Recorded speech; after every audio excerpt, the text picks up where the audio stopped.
Impact segment tonight, sympathy for the devil.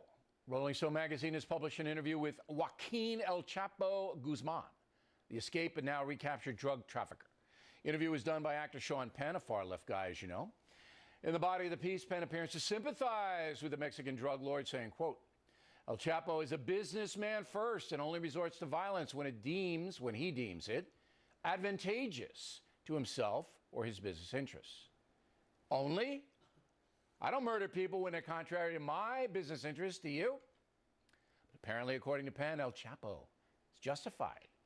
Penn then demonizes America, as he's wont to do. Quote, we are the consumers, and as such, we are complicit in every murder and in every corruption of an institution's ability to protect the quality of life for citizens of Mexico and the United States.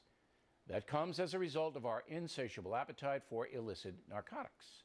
As much as anything, it is a question of relative morality. Sure it is, Sean. Americans are the problem, not El Chapo and his murderous henchmen. And what's his we business? I don't buy or use drugs, and most Americans don't either. However, you are correct in saying that people who do purchase illegal narcotics are helping vicious criminals, but that's not most of us. And here's the incredible kicker to the story. Rolling Stone magazine gave El Chapo final editing as to what went in the article. Another proud moment for that enterprise. You remember Rolling Stone being sued by some people in Virginia for printing false allegations of rape at the University of Virginia.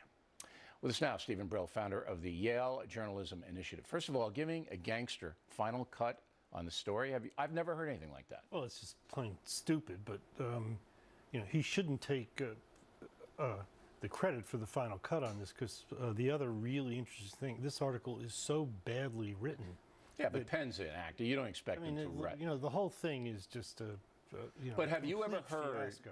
I mean, maybe it happened in Chicago in Prohibition, and Al Capone might have written a couple of interviews, but I have never heard in America of a gangster being allowed final editing of an article featuring said gangster. Well, it's not even an article. I mean, it sort of builds up to what turns out to be, he sends Penn away and says, why don't you send me some questions?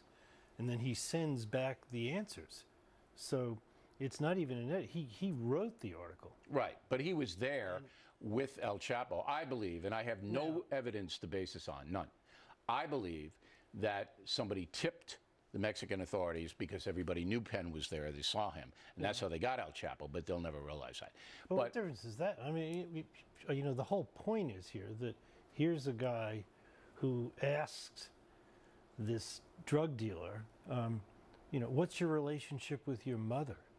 He actually asks us that. Yeah, that's one of his questions. Because Penn wanted to humanize Do him. you think you're actually, a good person? Do you think that I would drugs are bad? I mean, the whole thing is beyond belief. It is. It is beyond belief, but it's even worse than that because there is death involved.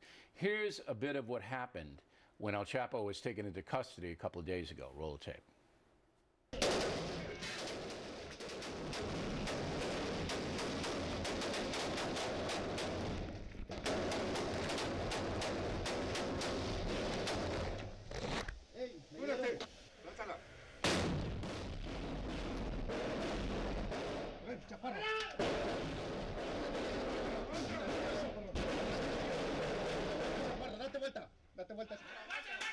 Now, reports are 6 people died. See, this is what I mean. When you read something like that in Rolling Stone, it's like a movie.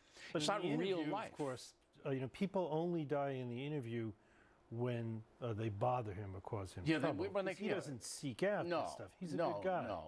Mr. Hitler, how do you feel about your mother? I mean, that's what this has all the qualities of that. You always get in trouble when you connote Hitler or compare him to anybody. But look, Sean Penn, you have to understand, his father, Leo Penn, Hollywood scriptwriter, was blacklisted in the 50s as being a communist. Sean Penn has never gotten over that, doesn't like his country, all right?